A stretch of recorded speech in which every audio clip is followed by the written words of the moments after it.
Hello everyone, welcome back to my channel. तो आज के इस वीडियो में हम एक बहुत ही इंटरेस्टिंग टॉपिक पढ़ने वाले हैं which is from neuro anatomy, the anatomy and physiology of cerebellum, which is a very important part of the nervous system. Please इस वीडियो को पूरा एंड तक देखना। और हाँ, इस वीडियो को बिल्कुल ध्यान से देखना क्योंकि बीच बीच में मैंने आपसे क्वेश्चंस भी पूछे हैं और उन क्वेश्चंस का आंसर आप तभी अच्छे से दे पाओगे जब आप ये वीडियो को एकदम ध्यान लगा के सुनोगे। तो अपना कॉपी पेन लेके तैयार हो जाओ, नोट्स भी साथ साथ बनाते रहना। तो अब जल्दी से स्टार्ट करते हैं वीडियो को। मैं आ जाती हूँ साइड में और हम चलते हैं अपनी प्रेजेंटेशन के ऊपर। और हाँ, ध्यान से इस टॉपिक को समझना क्योंकि बीच में आपको क्वेश्चन के आंसर भी देने। So before moving on to the topic, let's see the contents. So सबसे पहले हम पढ़ेंगे about what is cerebellum, then its location, its relations, gross anatomy of cerebellum, the white and gray matter, the cerebellar cortex and its layers, cerebellar peduncles and functions of cerebellum. So these are all the topics which we are going to study under the heading cerebellum. So let's go. Ideally जो references होते हैं वो हमेशा and में होते हैं, but यहाँ पे मैंने एकदम स्टार्टिंग में ये रेफरेंसेस लगाए हैं ताकि आपको भी एक आइडिया हो जाए कि मैंने जो भी इन्फॉर्मेशन यहाँ पे पढ़ाई है वो मैंने कहाँ कहाँ से ली है। इसके अलावा भी और 2-3 आर्टिकल्स थे, उनको मैं डिस्क्रिप्शन में उनका रेफरेंस दे दूंगी, आप वहाँ से जाके चेकआउट कर सकते हो। तो ये सारी चीज़ों से समराइज करके मैंने ये वाली जो प्रेजेंटेशन लेक्चर है आपके लिए तैयार किया है। तो अगर आप फर्दर पढ़ना चाहते हो तो आप इन सारी जगहों से जाके पढ़ सकते हैं। What is cerebellum? अब ये जो सेरिबेलम है ये होता क्या है? तो देखो, सेरिबेलम जो नाम है ना, ये एक लैटिन शब्द से आया जिसका मतलब होता है स्मॉल ब्रेन, और इसका वेट होता है 150 ग्राम ओनली। ठीक है, ये होता तो छोटा ब्रेन है बट इसका काम बाकी ब्रेन के पार्ट से भी बहुत ज़्यादा है। यानी कि तुम बाकी सारे ब्रेन के पार्ट्स एक तरफ रख दो और एक तरफ सेरिबेलम रख दो, तो जो सेरिबेलम है ना वो उन सब पे भारी पड़ता है। तो ये दिखने में छोटा है बट ये है छोटा पैकेट बड़ा धमाका। ठीक है, cerebellum is approximately 1/10 of the size and weight as compared to cerebrum.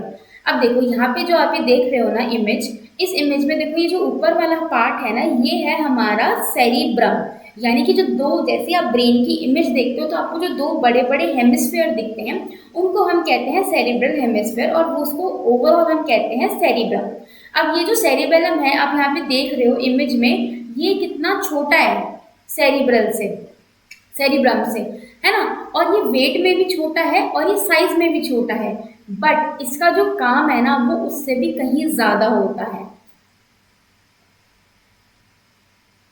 So the cerebellum is a highly convoluted और वॉइड शेप स्ट्रक्चर।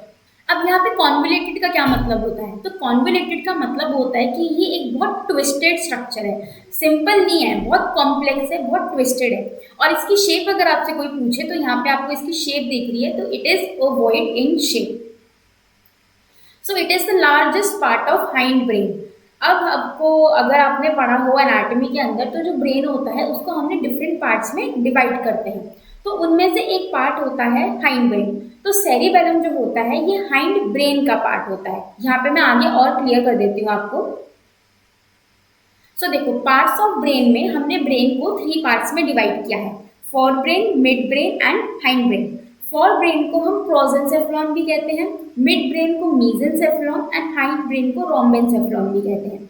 ठीक है, अब इनके अंदर भी फर्दर हमने डिवाइड किया क्योंकि ब्रेन इतना बड़ा है तो उसके अंदर डिवीजन करना एक बहुत ही मुश्किल काम है। ठीक है, तो हमने ब्रॉडली 3 पार्ट्स में डिवाइड किया है, fore brain, mid brain and hind brain. फिर हमने इनको फर्दर और डिवाइड किया, तो जो फोर ब्रेन है उसको हमने फर्दर 2 पार्ट्स में डिवाइड किया है, यानी कि cerebrum and थैलेमसेफ्लॉन।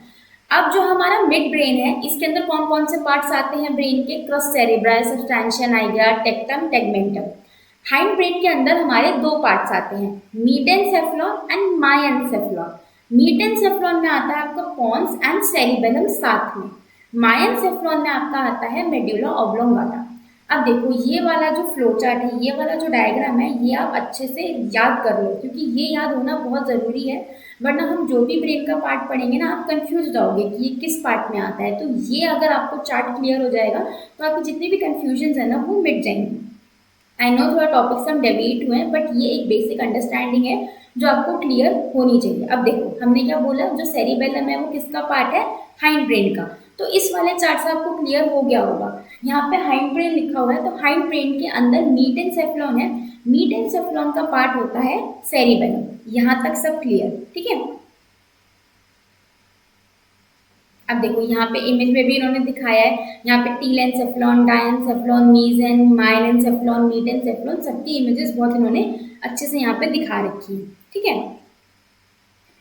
Cerebellum is not a part of brain stem. अब हमने मिड ब्रेन पढ़ा, फोर ब्रेन पढ़ा, हाइंड ब्रेन पढ़ा, बट ये ब्रेन स्टेम क्या है ये तो कहीं लिखा ही नहीं था वहां के ऊपर। अब सेरिबेलम हाइंड ब्रेन का तो पार्ट है पर ब्रेन स्टेम का पार्ट नहीं है, इस लाइन का क्या मतलब हुआ? देखो, ब्रेन स्टेम का क्या मतलब होता है? ब्रेन स्टेम का मतलब होता है जब हम मिड ब्रेन को, पॉन्स को और मेड्यूला को एक साथ गिनते हैं, एक साथ इनको जब हम बोलते हैं तो उसे कहते हैं हम ब्रेन स्टेम। अब देखो यहाँ पे जो इमेज है उसमें कंसंट्रेट करो। जो पर्पल कलर से एरिया हाईलाइटेड है इस डायग्राम में, जो पर्पल कलर से एरिया आपका हाईलाइटेड है, that is the brain stem. Okay, अब ये ब्रेन स्टेम हमने किन किन पार्ट्स को मिला के बोला? Midbrain, pons and medulla oblongata. अब देखो, जैसे स्टेम होती है ना, किसी आपने कोई प्लांट या पौधा लगाते हो तो उसकी स्टेम उगती है, तो ये जो ब्रेन स्टेम है ना, ये ब्रेन की स्टेम है, ब्रेन का तना है ये, ठीक है। इसके ऊपर आपका ब्रेन रेस्ट करता है और इसके नीचे जो स्पाइनल कॉर्ड है वो एज रूट्स निकल रही है यहाँ पे, इस तरीके से इसको समझो। तो अगर आप इस डायग्राम को ध्यान से देखोगे तो जो सेरिबेलम है वो पीछे की तरफ है ना, और जो ये पॉन्स है, मेड्यूला है, ऊपर मिड ब्रेन है, ये सारे एक लाइन में आते हैं, इसलिए इनको हम कहते हैं brain stem. But hind brain जो था, हाइंड ब्रेन के अंदर आपका मिड ब्रेन नहीं आता, मिड ब्रेन एक अलग ही चीज है, सेकेंड डिवीजन है ब्रेन का, ठीक है। बट जब हम ब्रेन स्टेम कहते हैं तो ब्रेन स्टेम में there is midbrain, pons and medulla oblongata, ठीक है। अब बहुत बच्चों को कंफ्यूजन हो जाता है ब्रेन स्टेम में, मिड ब्रेन के अंदर, हाइंड ब्रेन के अंदर, तो ये इमेज आपको बहुत अच्छे से क्लियर कर रही होगी। अब देखो इस इमेज के अंदर ये क्या हो गया आपका मिड ब्रेन, ये हो गया आपका pons and this is your medulla oblongata, और नीचे से फिर आपकी स्पाइनल कॉर्ड शुरू हो जाती है। ये पीछे जो आपको ये फ्लावर या लीफ जैसा लग रहा है ये स्ट्रक्चर, ये है आपका सेरिबेलम, ठीक है। तो cerebellum is a part of hind brain, ये पूरा जो स्ट्रक्चर है ये हमारा हाइंड ब्रेन है, ठीक है। बट ब्रेन स्टेम में क्या है? ब्रेन स्टेम में जो ब्लू कलर आपका पार्ट दिख रहा है ये हमारी ब्रेन स्टेम है। Cerebellum is not a part of brain stem but it is a part of hind brain. तो आई थिंक आपको अब यहाँ पे जो सारा कंफ्यूजन था इन सारी टर्म से रिलेटेड वो क्लियर हो गया होगा। तो ये जो इमेजेस है ना, इनसे अच्छे से पढ़ोगे तो तुम्हें ये सारी चीज़ें क्लियर हो जाएंगी, क्योंकि मुझे भी बहुत टाइम तक रिमेंबर करने में बहुत दिक्कत होती थी कि ब्रेन स्टेम का पार्ट है, मिड ब्रेन का पार्ट है क्या नहीं है। बट इवेंचुअली जब मैंने इमेजेस के थ्रू पढ़ना शुरू किया तो जो मेरी अंडरस्टैंडिंग थी वो और ज़्यादा क्लियर हो गई, ठीक है। तो मैं आपको भी एडवाइस करूँगी कि जब आप एनाटॉमी जैसे सब्जेक्ट पढ़ रहे हो तो आप मस्ट है कि आप इमेजेस के थ्रू, वीडियोस के थ्रू, डायग्राम्स के थ्रू भी उसको जितना अच्छे से पढ़ोगे उतना आप अच्छे से उसको रट्टा मारने की आपको ज़रूरत नहीं पड़ेगी, एज इट इज़ आपके दिमाग में वो चीज़ आ जाएगी। Now moving on to the next point. So the cerebellum contains 80% of the total neurons of the brain. देखो जैसे मैंने आपको कहा था कि सेरिबेलम दिखने में तो बहुत छोटा है as compare to the cerebral cortex, जो ऊपर सेरिब्रम है उसके कंपेयर में अगर हम सेरिबेलम को देखेंगे तो एक बहुत छोटा स्ट्रक्चर है। बट इसका काम बाकी सारे ब्रेन के पार्ट्स को अगर आप एक तरफ रख दोगे तो उनसे भी ज़्यादा होता है।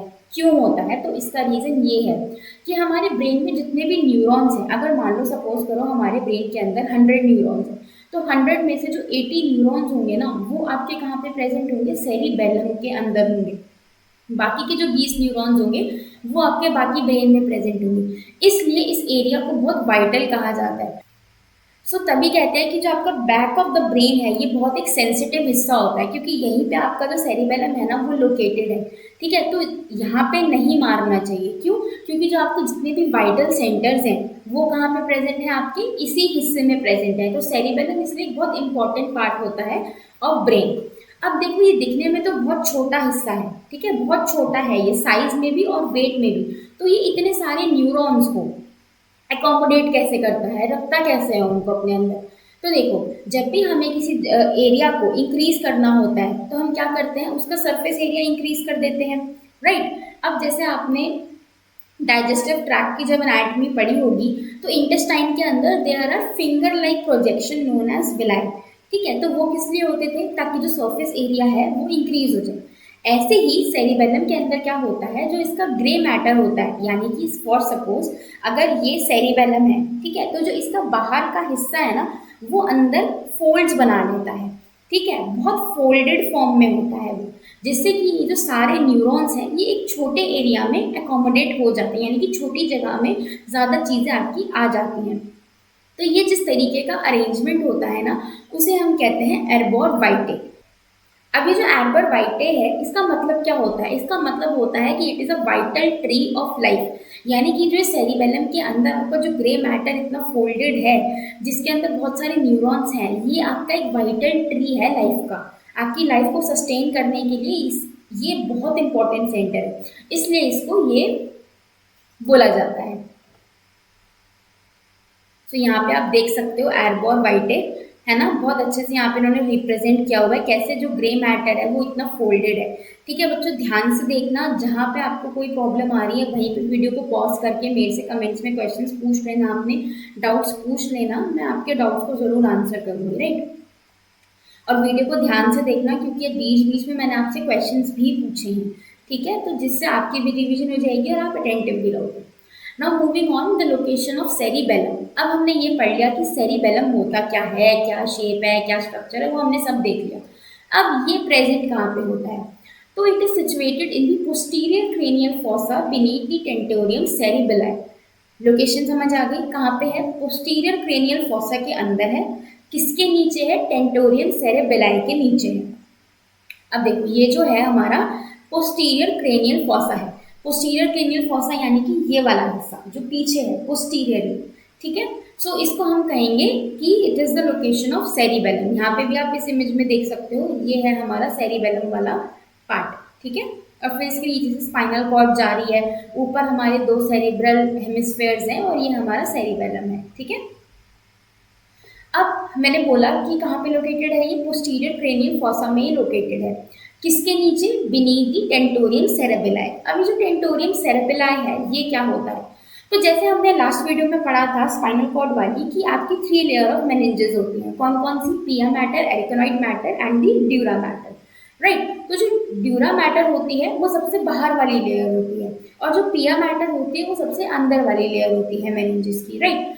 तो जो आपके ड्यूरा मैटर है उसी का एक एक्सटेंशन होता है टेंटोरियम सेरेबेलाई, ठीक है, जो कि सेरिब्रम को सेरिबेलम से सेपरेट करती है, क्योंकि अगर सारी चीजें एक साथ ही हो जाएंगी, उनके बीच में सेपरेशन नहीं होगा तो बहुत हौच पौच हो जाएगा, ठीक है। तो भगवान ने, कुदरत ने अपने आप ही ऐसी चीज बिल्कुल सेटिंग बैठा के भेजी है हमारे दिमाग की, ठीक है। तो टेंटोरियम सेरेबेलाई क्या है, एक एक्सटेंशन है ड्यूरा मैटर का, जो कि किसको सेपरेट कर रही है, सेरिब्रम को सेरिबेलम से, ओके। यहाँ पे आप देख सकते हो इस इमेज के अंदर, this is the tentorium cerebelli. अब ये हमने बात कर ली लोकेशन की कि वो पोस्टीरियर क्रेनियल फोसा में सिचुएटेड है और टेंटोरियम सेरेबेलाई के नीचे है। अब अगर मैं बाकी पार्ट्स ऑफ द ब्रेन के रिलेशन में बात करूं तो ये आई थिंक आपको समझ आ गया होगा जो इस स्लाइड पे लिखा है, क्योंकि इसके बारे में हमने प्रीवियस स्लाइड्स के अंदर भी बात करी थी। सो cerebellum lies behind the pons and medulla oblongata collectively called metencephalon, ठीक है, यानी कि जो सेरिबेलम है आपका वो पॉन्स के पीछे होता है और मेडुला ऑब्लोंगाटा के भी पीछे होता है। पॉन्स और सेरिबेलम को हम कलेक्टिवली कहते हैं मीटेनसेफलोन, ये दोनों मीट करते हैं तो इसलिए इन दोनों को हम कहते हैं मीटेनसेफलोन। पॉन्स आगे की तरफ है, सेरिबेलम पीछे की तरफ है, ठीक है। पॉन्स यहाँ है, सेरिबेलम यहाँ है और जो आपकी मेडुला है वो यहाँ पे है, ठीक है। यहाँ पे ऊपर आपका मिड ब्रेन है, यहाँ पे मेडुला, उसके नीचे से स्पाइनल कॉर्ड जा रही है, इधर पीछे की तरफ आपका सेरिबेलम है, राइट। तो सेरिबेलम और पॉन्स को कलेक्टिवली हम कहते हैं मीटेनसेफलोन, ठीक है। और ये जो मिड ब्रेन है यहाँ पे पॉन्स है और मेडुला ऑब्लोंगाटा है, इनको हम कलेक्टिवली कहते हैं brain stem, okay. So fourth ventricle separates the cerebellum from pons and medulla oblongata. अब देखो यहाँ पे इमेज से आपको दिख रहा होगा कि ये हमारा सेरिबेलम है पूरा, ठीक है। आगे ये क्या स्ट्रक्चर है, पॉन्स है, नीचे हमारी मेडुला ऑब्लोंगाटा है और इसके ऊपर हमारा मिड ब्रेन है। अब सेरिबेलम को पॉन्स से कौन सेपरेट कर रहा है, अब इन दोनों के बीच में कोई चीज तो होनी चाहिए ना जो सेपरेट करे, तो वो क्या चीज है, हमारी फोर्थ वेंट्रिकल, ओके। तो यानी कि फोर्थ वेंट्रिकल एक स्ट्रक्चर है जो कि सेपरेट कर रहा है सेरिबेलम को पॉन्स से। अब देखो ये एक रफ डायग्राम मैंने बनाया है यहाँ पे, तो आप पेपर में भी इस तरीके से डायग्राम बना के आ सकते हो ताकि एकदम देखते ही पता चल रहा है क्या चीज़ है। तो देखो यहाँ पे पोस्टीरियर क्रेनियल फॉसा में हमारा क्या प्रेजेंट है, सेरिबेलम प्रेजेंट है। ठीक है, सेरिबेलम को सेरिब्रम से कौन अलग कर रही है, ये टेंटोरियम सेरेबेलाई, सॉरी यहाँ पे स्पेलिंग मिस्टेक है, इट इज टेंटोरियम सेरेबेलाई। ठीक है, यानी कि सेरिब्रम और सेरिबेलम के बीच में डिवाइडिंग चीज क्या है, टेंटोरियम सेरेबेलाई। ये तो ऊपर से हो गया। ठीक है, अब सेरिबेलम के आगे क्या चीज है, पॉन्स और मेडुला ऑब्लोंगाटा। तो सेरिबेलम को पॉन्स और मेडुला से कौन डिवाइड कर रहा है, कौन अलग कर रहा है, फोर्थ वेंट्रिकल कर रहा है। सो it is a very rough layman diagram जिससे आप समझ सकते हो कि ऊपर सेरिब्रम से टेंटोरियम सेरेबेलाई अलग कर रही है, आगे की तरफ से हमें फोर्थ वेंट्रिकल अलग करना है। ठीक है, तो ये एक रफ डायग्राम है यहाँ पे। ओके, नाउ अब हमने बात करनी है रिलेशंस ऑफ सेरिबेलम। अब तक हमने पढ़ा कि सेरिबेलम क्या होता है, उसके पोजीशनिंग क्या होती है, वो ऊपर से किस चीज़ से अलग होता है, पॉन से किस चीज़ से वो सेपरेट करती है, कौन सी चीज़, ये सारी चीज़ें हमने पढ़ ली। ब्रेन स्टेम, मिड ब्रेन में क्या फ़र्क है, सेरिबेलम जो है वो किस चीज़ का पार्ट है, we have covered all of this now, right. अब हम बात करते हैं about the relations of cerebellum, कि सेरिबेलम के बाकी सारी चीज़ों से क्या रिलेशंस है। तो एंटीरियरली देखो, हमने अभी क्या पढ़ा कि सेरिबेलम के आगे क्या चीज़ है, फोर्थ वेंट्रिकल है। एकदम सेरिबेलम के आगे फोर्थ वेंट्रिकल आया, फोर्थ वेंट्रिकल के आगे क्या आएगा, पॉन्स और मेड्यूला, ऑब्वियसली क्योंकि पॉन्स और मेड्यूला से सेरिबेलम को कौन सेपरेट कर रहा है, फोर्थ वेंट्रिकल बीच में आके।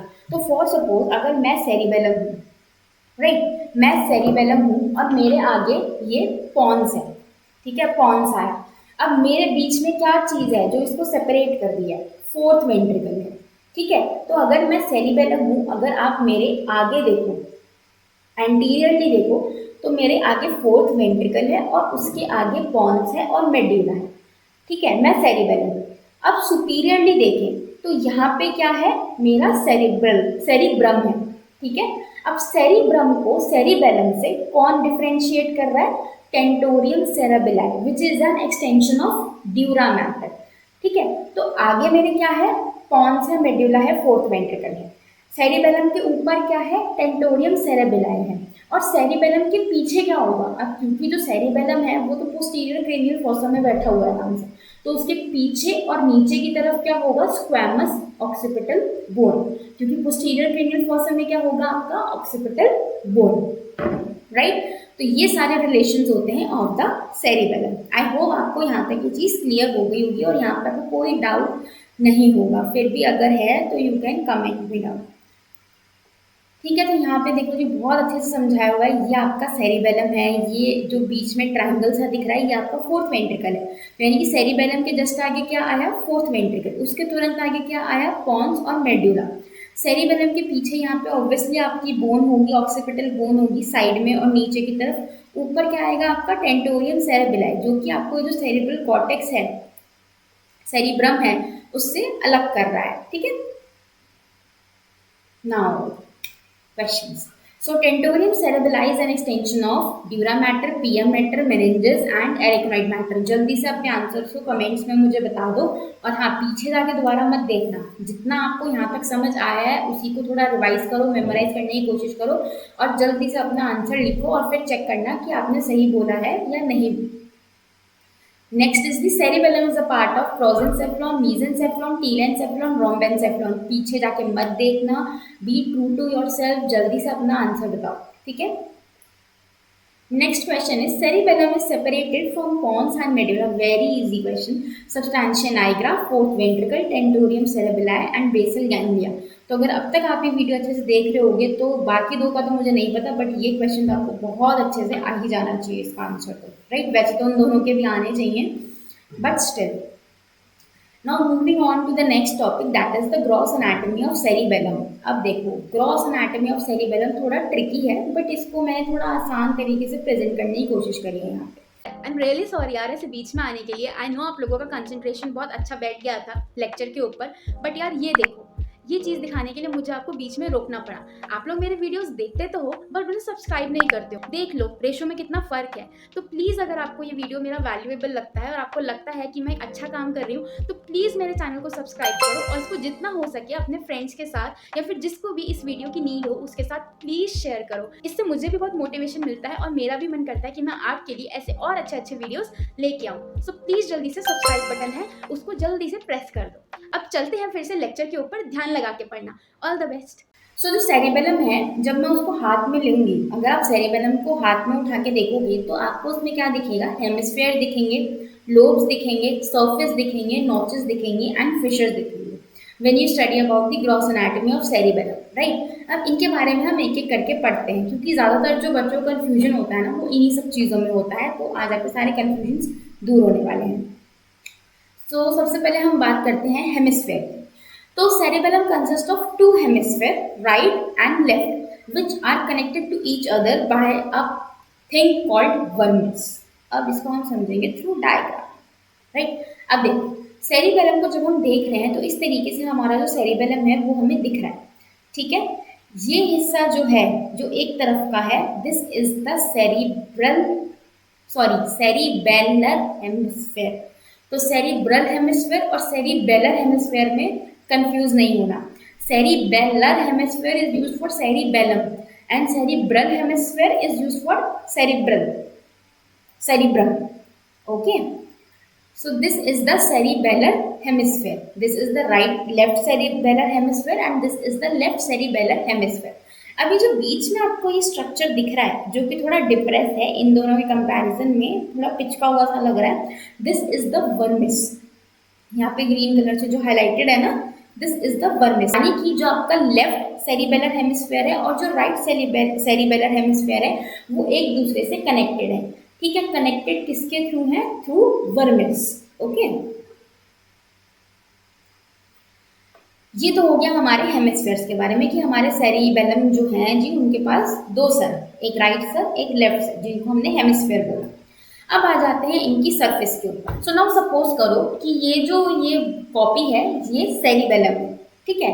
अब सेरिबेलम का हमने बोला क्या है? दो हेमिस्फेयर हम इसके पढ़ चुके हैं, अब हम पढ़ रहे हैं सरफेस। तो एक सुपीरियर सरफेस है और एक इंफीरियर सरफेस है, यानी कि अब हमने सेरिबेलम को पकड़ रखा है ऐसे। तो ये जो ऊपर की सरफेस है ना, ये है सुपीरियर सरफेस ऑफ सेरिबेलम, और जो इसके नीचे की सरफेस है, this is the inferior surface of cerebellum. अब जो ऊपर की सरफेस है ना सेरिबेलम की, अगर आप देखोगे सो इट इज स्लाइटली कन्वेक्स, यानी कि थोड़ी सी उठी हुई है। नॉर्मली क्या होनी चाहिए? सीधी होनी चाहिए, बट सीधी नहीं है, ये क्या है? उठी हुई है इस तरीके से। तो यानी कि जो सेरिबेलम की सुपीरियर सरफेस है, इट इज कन्वेक्स। अब जो आपके नीचे की सरफेस है ना सेरिबेलम की, उसमें एक नॉच होता है जिसको हम क्या कहते हैं? वैलिकुला, राइट?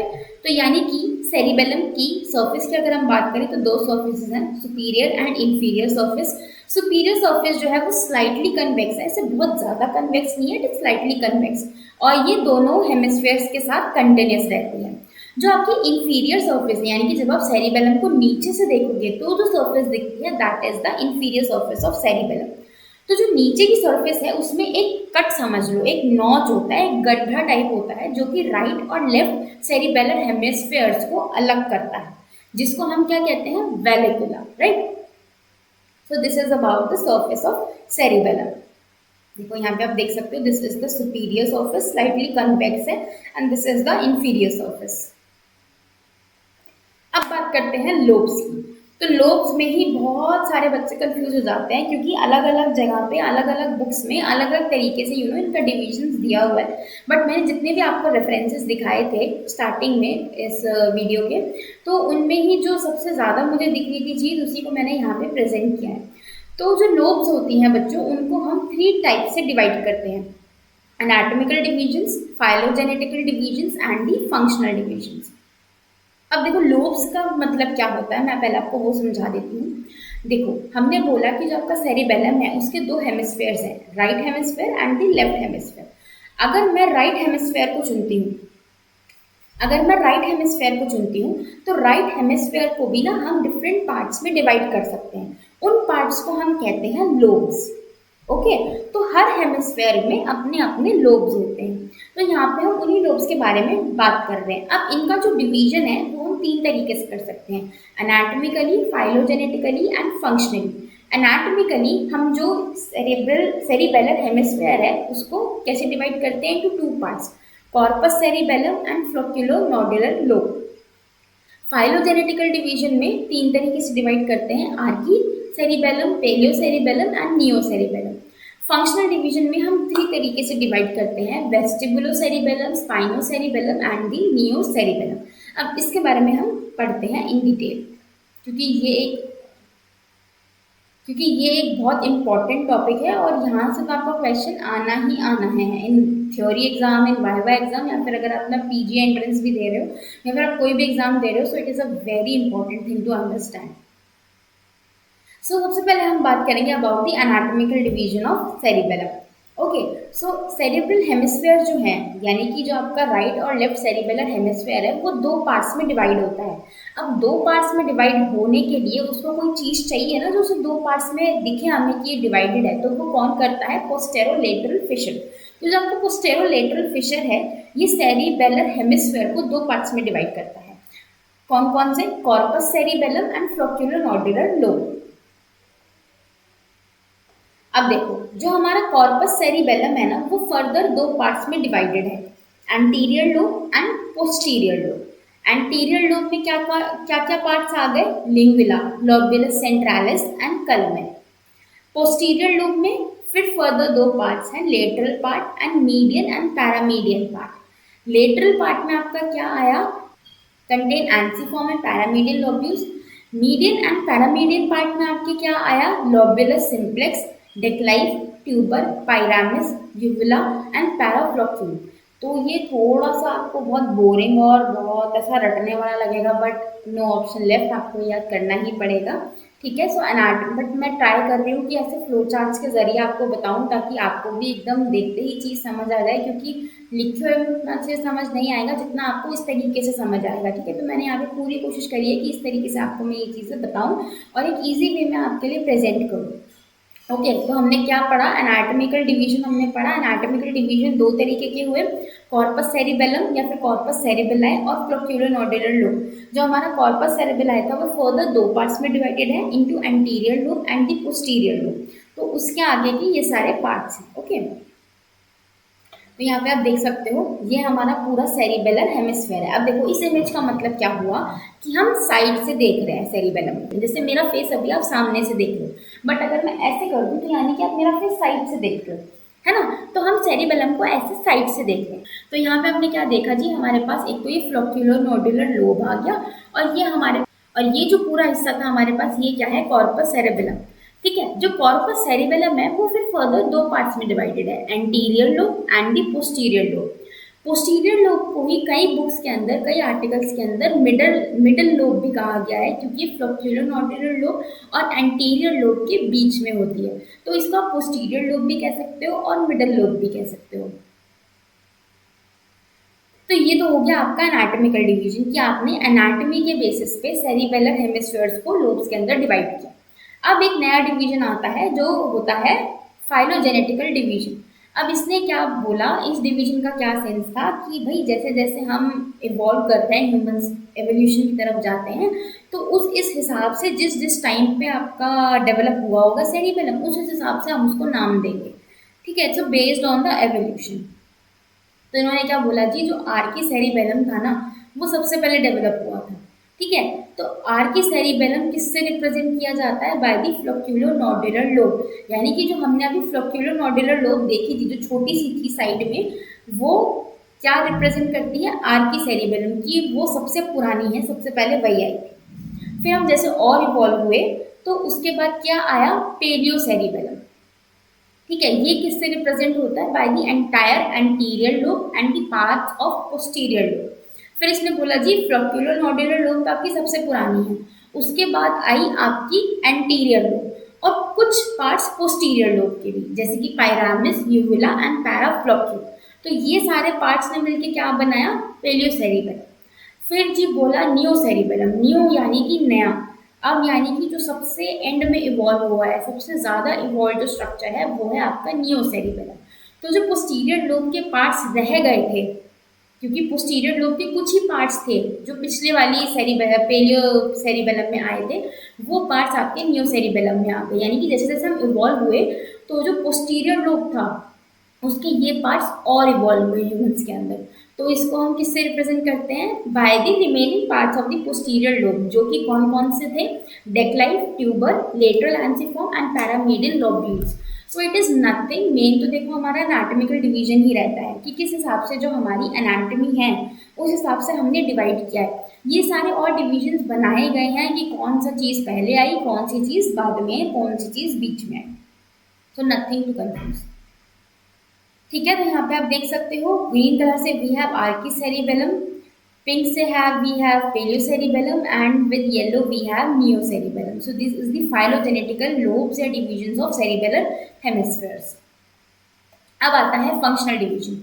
अब हमने चलो जी ये बात कर ली, हमने एनाटॉमी के हिसाब से उनको डिवाइड कर दिया, फिर हमने उनकी एवोल्यूशन के हिसाब से उनको डिवाइड कर दिया। अब हम फंक्शन के हिसाब से डिवाइड करना कैसे भूल जाएंगे, वो भी तो करना ज़रूरी है। ठीक है, हमारे जो बड़े एनाटॉमिस्ट हैं, ताकि हमें एक और चीज़ याद करनी पड़े। तो फंक्शनली क्या करते हैं, हम लोब्स को नाम देते हैं अकॉर्डिंग टू द कनेक्शन जो कि वो बाकी ब्रेन के पार्ट्स के साथ बनाती है। यानी कि अगर मान लो मेरा मेरे फ़ोन से कनेक्शन है तो मुझे कुछ ऐसा ही नाम दे दिया जाएगा जो ये बता देगा कि हाँ मेरा और मेरे फ़ोन का कनेक्शन है। अगर मेरा कनेक्शन मान लो इस कॉपी से है, ठीक है, इस इस नोटबुक से है, तो कुछ ऐसा नाम दे दिया जाएगा कि मैं सेरिबेलम हूँ और ये नोटबुक है, तो इस तरीके का नाम दे दो या फिर इस तरीके से डिवाइड कर दो कि सबको पता चल जाए कि मेरा और इसका कनेक्शन है। So this is the functional division. Okay, so functional division में तीन पार्ट्स में हमने डिवाइड किया है, vestibulo cerebellum, स्पाइनो cerebellum and the neo cerebellum. So vestibulo cerebellum, अब देखो नाम से ही पता चल रहा है कि कुछ वेस्टिबुलर सिस्टम के साथ इन्वॉल्व है, तभी इसका नाम जो है वेस्टिबुलो सेरिबेलम है। तो अब वेस्टिबुलर सिस्टम के साथ इन्वॉल्व होगा तो उसका क्या काम होगा? बॉडी पॉस्चर देखना, इक्विलिब्रियम देखना, जो आपका वेस्टिबुलो ऑक्यूलर रिफ्लेक्स होता है उसको चेक करना। यानी कि वेस्टिबुलर सिस्टम के जो जो फंक्शंस हैं उनके साथ जो रिलेट करता है that is the vestibulo cerebellum. स्पाइनो cerebellum, अब देखो स्पाइन यानी कि जो आपका स्पाइन है उससे रिलेटेड होगा कुछ। ओके, सो इसमें कौन कौन से पार्ट्स आते हैं आपके, कौन सा एनाटॉमिकल डिवीजन है जो इससे रिलेट करता है? So the entire anterior lobe and the parts of the posterior lobe. ये किस किस में आ रहे थे आपके? ये आ रहे थे आपके पेलियो सेरिबेलम में, राइट। तो ये सारी चीज़ें आप किससे रिलेट करती हैं? स्पाइनल सेरिबेलम के अंदर आती हैं, यानी कि ये इंफॉर्मेशन रिसीव करती है from the spinal cord. It occupies the median portion of the cerebellar cortex. अब ये किस चीज़ से कंसर्न होंगी? With the control of axial and limb muscles and postural reflexes से। अब ऑब्वियसली स्पाइन से कनेक्टेड है तो इन्हीं सारी चीज़ों के ऊपर ही काम करेगी। Next is the neo cerebellum. जो बाकी का पार्ट जो पोस्टीरियर लोब का रह गया वो इंफॉर्मेशन रिसीव करता है from the cerebellar cortex and pons. भाई बाकी ब्रेन के पार्ट से भी तो इन्फॉर्मेशन आनी चाहिए ना। सो it is concern with the skilled voluntary movement, जो आप खुद से करते हो ना, इनिशिएट वॉलेंट्री मूवमेंट्स, उनसे ये कंसर्न रहता है। So this is about the divisions of the cerebellum. तो यहाँ पे आप देख सकते हो, यहाँ इस डायग्राम में बहुत अच्छे से प्रेजेंट की गई है सारी चीजें, राइट।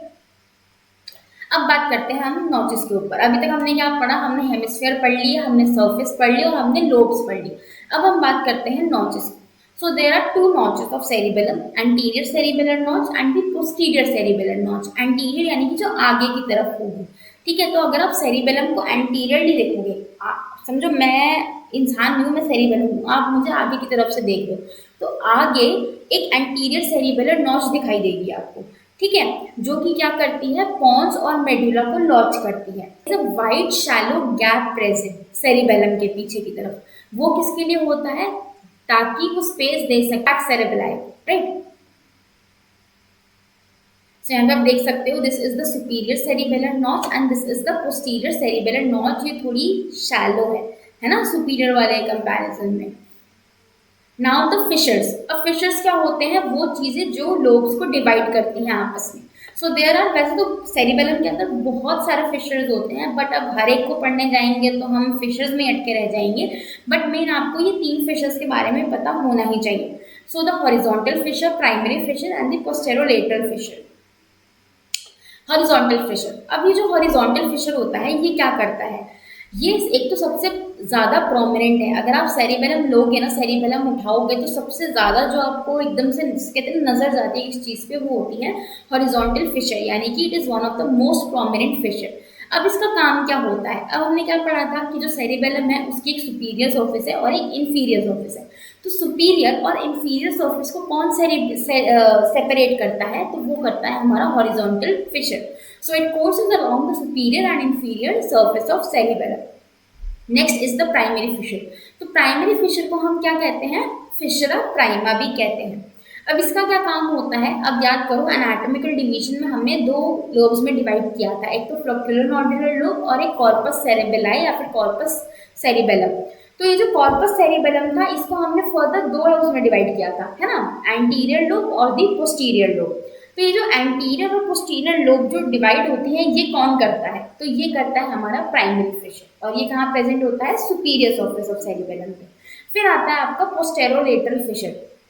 अब देखो हमने क्या बोला था कि जो आपका एनाटॉमिकल डिवीजन है उसमें दो हैं, एक फ्लोक्यूलर नॉड्यूलर लोब है और एक आपकी कॉर्पस सेरेबेलाई है। अब इन दोनों को कौन सेपरेट करता है, इन दोनों को सेपरेट करता है आपका posterolateral fissure, right. So it is located on the inferior surface of cerebellum.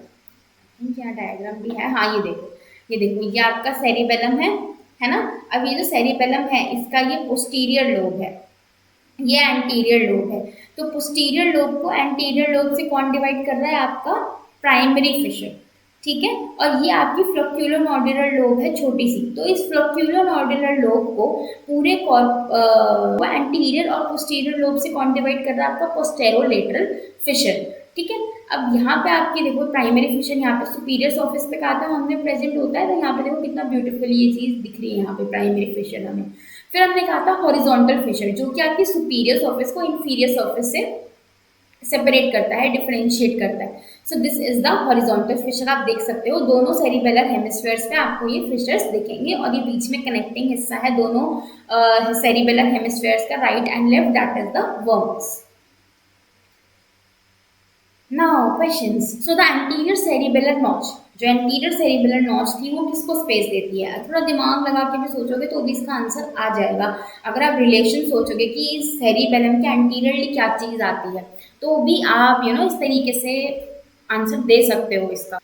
So substantia nigra, anterior cerebellar artery, pons and medulla, and last is the basal ganglia। जल्दी से अपने आंसर कमेंट्स कर दो, be true to yourself. मैं तो यही कहूँगी, ना मेरा कुछ जाएगा ना किसी और का कुछ जाएगा अगर आप देख के या चीटिंग करके भी बोलोगे, बट खुद मेमोराइज करने की कोशिश करो। नहीं आता so then it's a different thing, but be attentive please. Now the next question is anatomical division does not consist of, sorry यहाँ पे थोड़ा error है, it does not consist of neocerebellum, floccular nodular lobe, anterior lobe and the posterior lobe। इनमें से कौन सी चीज है जो कि anatomical division में नहीं आती है, जल्दी से अपना आंसर लिख के बता दो मुझे। Now the next question is function of spinocerebellum। जो हमने spinocerebellum पढ़ा था उसका क्या काम था, skilled voluntary movement कराना, वेस्टिबुलोक्युलर रिफ्लेक्स को मेंटेन करना, पोस्चुरल रिफ्लेक्स को मेंटेन करना, कंट्रोल करना, या फिर इक्विलिब्रियम देखना। जल्दी से अपना आंसर बताओ। चलो अब मूव करते हैं अपने नेक्स्ट टॉपिक की तरफ, which is the white and grey matter of cerebellum. अगर आपने मेरी स्पाइनल कॉर्ड वाली वीडियो देखी होगी तो वहाँ पे अभी हमने व्हाइट और ग्रे मैटर की बात करी थी। तो वहाँ पे हमने बोला था कि जो ग्रे मैटर है वो बीच में है, बटरफ्लाई शेप स्ट्रक्चर है, और जो व्हाइट मैटर है वो बाहर की तरफ है, ठीक है। बट सेरिबेलम में क्या हो गया, बिल्कुल उल्टा हो गया। जो आपका ग्रे मैटर था वो बाहर की तरफ आ गया। देखो ये डायग्राम में बहुत अच्छे से दिखा रखा है कि जो आपका ग्रे मैटर है वो बाहर की तरफ है पूरा, ठीक है। और जो व्हाइट कलर से आपको दिख रहा है वो व्हाइट मैटर है जो कि सेंटर में लोकेटेड है, ओके। सो ये जो आउटर ग्रे मैटर है, ये जो आपको बाहर बाउंड्री दिख रही है इस ग्रे मैटर की, this is the cerebellar cortex. So बच्चों ये जो आउटर व्हाइट ग्रे मैटर है it is known as the cerebellar cortex, it is not cerebral cortex, क्योंकि आप लोग भी यही गलतियां करते हो, है ना, कि सेरिबेलर और सेरिब्रल में कंफ्यूज हो जाते हो। बट जब हम सेरिबेलम की बात करते हैं तो हर चीज सेरिबेलर के सेंस में ही लिखी जानी चाहिए, ठीक है। तो ये एक बहुत कॉमन एरर है जो मैंने आपको यहाँ भी करके बताया, और आपके यही नंबर कटेंगे, ठीक है, क्योंकि हम कंफ्यूज हो जाते हैं लिखते लिखते भी, बोलते बोलते भी, तो ये चीज़ आपको नहीं करनी है। ठीक है, तो ये चीज़ अच्छे से अपने दिमाग में बैठा लेना। इसीलिए मैंने जानबूझ के यहाँ पे ये मिस्टेक करके आपको दिखाई है कि आप ये मिस्टेक ना करो, क्योंकि जैसे ही टीचर पढ़ेगी कि आपने सेरिब्रल कॉर्टेक्स लिखा है, तो वो दूसरे पार्ट ऑफ ब्रेन पर पहुंच जाएगी, आपका पूरा आंसर जो है वो बिल्कुल गलत हो जाएगा। तो ये चीज़ आपको बिल्कुल नहीं करनी है। यहाँ पे आपको क्या लिख के आना है, सेरिबेलर कॉर्टेक्स। ओके, ना अब जो व्हाइट मैटर है जो हमने बोला प्रेजेंट है, उसके अंदर डीप सेरिबेलर न्यूक्लियाई होते हैं। कौन कौन से, फैस्टिजियाई, एम्बोलिफॉर्मिस, ग्लोबुसस एंड डेंटेड न्यूक्लियाई। तो ये सारे न्यूक्लियाई हैं जो कि आपको व्हाइट मैटर के अंदर देखने को मिलते हैं ऑफ द सेरिबेलम। अब इमेज में मैं आपको दिखा देती हूँ। सो this is the real cerebellum, और ये डायग्राम के फॉर्म में दे रखा है। ऐसा लग रहा है बिल्कुल ही कोई आदमी बैठा हो जिसकी दो आंख हैं, ये मुंह है, और ये दो इसके हाथ हैं, यहाँ से इसके पैर जा रहे हैं। सो एनीवेज, ये जो दो आंखें हैं इसकी, ये है फेस्टिजियल न्यूक्लियस। ये जो दो आपको इसके हाथ दिख रहे हैं, इस हाथ की तरह शेप है इनका, तो ये है हमारे डेंटेड न्यूक्लियस। ठीक है, तो इस तरीके से आप स्टोरीज वगैरह बना के पढ़ सकते हो, तो इससे आपको भी आसानी होगी पढ़ने की। मैं तो ऐसे ही पढ़ती हूँ। ये जो आपको डॉट्स दिख रही हैं, ये है आपकी एम्बोलिफॉर्म न्यूक्लियस। ये जो आपको सेंटर में डॉट्स दिख रही हैं इसके, these are the globose nucleus, right. So these are the deep nuclei present in the cerebellum. अब बात करते हैं, जो हमने सेरिबेलर कॉर्टेक्स पढ़ा कि जो बाहर का ग्रे मैटर है वो हम कहते हैं सेरिबेलर कॉर्टेक्स है, सेरिबेलम का। अब इसको अगर मैं माइक्रोस्कोप के नीचे रखूँ, मैंने इसका एक सेक्शन काटा और मैंने इसको माइक्रोस्कोप के नीचे रख के देखा, तो ये मुझे कैसा दिखाई देगा उसके बारे में अब हम पढ़ेंगे, राइट। देखो, ये मेरा सेरिबेलम है, ये इसका सेरिबेलर कॉर्टेक्स है, राइट। तो इसका अब हम माइक्रोस्कोप के नीचे देखते हैं कि हमें क्या दिखता है। सो इसके अंदर ना 3 लेयर्स होती हैं। कौन कौन सी, molecular layer, Purkinje layer and the granule cell layer. अब जो मॉलिक्यूलर लेयर है ये सबसे बाहर की होती है, आउटर मोस्ट होती है। परकिंजे वाली बीच की होती है, और जो ग्रैन्यूल सेल लेयर है वो बिल्कुल सेरिबेलम के साथ लगी होती है, राइट। अब देख सकते हो यहाँ पे आपके 3 लेयर्स हैं। मॉलिक्यूलर लेयर जो सबसे बाहर की तरफ है, then is the Purkinje layer, and the last is the inner most is the granular layer. ये आपको हिस्टोलॉजिकली भी यहाँ पे मैंने दिखा दिया है एक इमेज लगा के, ठीक है। तो इन लेयर्स के बारे में अब हम पढ़ते हैं कि ये क्या होती हैं। सो मॉलिक्यूलर लेयर, अभी जो मॉलिक्यूलर लेयर है इसके अंदर आपकी क्या क्या चीज़ें आती हैं। So it consist of endings of unmyelinated nerve fibres and nerve cells. तो जो आपकी मॉलिक्यूलर लेयर है, जो सबसे बाहर वाली लेयर है, उसके अंदर क्या आएगा, आपका nerve fibres and nerve cells. जो बीच की लेयर है, परकिंजे सेल लेयर, तो नाम से ही पता चल रहा है इसके अंदर क्या चीज़ आएंगी, परकिंजे सेल्स आएंगे। फिर आपकी कौन सी लेयर आएगी, जो इनर मोस्ट होगी, that is the granule cell layer. Granule cell layer में आपके क्या आएंगे, ग्रैन्यूल आएंगे एंड गोल्जी सेल्स आएंगे, ठीक है। तो ये बेसिक है जो आपको इतना तो पता एटलीस्ट होना ही चाहिए। इसके बारे में डिटेल में हम आगे पढ़ने वाले हैं, बट एटलीस्ट आपको ये पता होना चाहिए कि जो सेरिबेलर कॉर्टेक्स है उसकी 3 लेयर्स होती हैं, inner most to outer most. Inner most में क्या चीज़ आती है और आउटर मोस्ट में क्या चीज़ आती है और मिडल लेयर में क्या चीज़ आती है, तो इतना आपको पता होना चाहिए, ठीक है। अब इसके हम जाते हैं डिटेल में। सो मॉलिक्यूलर लेयर क्या थी, जो सबसे बाहर वाली लेयर थी हमारी, वो थी हमारी मॉलिक्यूलर लेयर। ये 2 में आ गई नर्व एंडिंग और नर्व सेल्स, 2 चीजें आती हैं इसके अंदर। अब नर्व एंडिंग्स में क्या आ गया, there are dendrites of Purkinje cells, यानी कि जो परकिंजे सेल्स थे उनके जो डेंड्राइट्स थे वो कहाँ तक जाते हैं, मॉलिक्यूलर लेयर तक रहते हैं। There are axons of granule cells, जो ग्रेन्यूल सेल्स थे इनर मोस्ट लेयर के, वो कहाँ तक, उसके एक्सॉन्स कहाँ तक जाते हैं, मॉलिक्यूलर लेयर के। तब ये नर्व एंडिंग्स इसको कहा गया है यहाँ पे। Afferent fibers from the inferior olivary nucleus which form synapses with dendrites of Purkinje fibers, ठीक है। Then are the nerve cells। अब ये तो हमने कहा कि nerve ending आती है ये वाली। nerve cell कौन कौन से आते हैं, so there are star shaped stellate cells more superficial in location। Basket cells होते हैं जो थोड़ा डीपली प्रेजेंट होते हैं। अब इनको बास्केट सेल्स क्यों कहा जाता है, क्योंकि इसके जो एक्सॉन्स होते हैं वो एक बास्केट का शेप ले लेते हैं अराउंड द परकिंजे सेल, ठीक है। यानी कि बास्केट सेल को बास्केट सेल क्यों कहा जा रहा है, because of their shape, okay. So molecular layer में हमारी 2 चीजें आई, नर्व एंडिंग्स और नर्व सेल, और इनके बारे में हमने डिटेल में पढ़ा कौन कौन सी नर्व एंडिंग्स आ रही है और कौन कौन से नर्व सेल्स आ रहे हैं। तो आप यहाँ पे डायग्राम में देख सकते हो सारी नर्व एंड, देखो परकिंजे सेल है ये रेड कलर का है ना, इसकी जो डेंड्राइट्स हैं वो ऊपर तक जा रहे हैं। ठीक है, ये वाइट मैट सॉरी ये जो हमारी ग्रैन्यूल की लेयर है इसका भी एंड तक ऊपर तक इसका जो एक्सोन है देखो ये ऊपर तक जा रहा है ना। और ये फिर एफ्रेंट्स आ रहे हैं इसके, ठीक है, नीचे से ऑलिवरी न्यूक्लियस से। तो ये सारी चीज़ें कहाँ पे मिल रही हैं, आपकी मॉलिक्यूलर लेयर पे मिल रही हैं। ठीक है, इसके अलावा यहाँ पे बहुत सारे नर्व सेल्स भी हैं, जैसे कि बास्केट सेल्स, स्टेलेट सेल्स। तो ये सारी चीज़ें हमें मॉलिक्यूलर लेयर में देखने को मिलती हैं।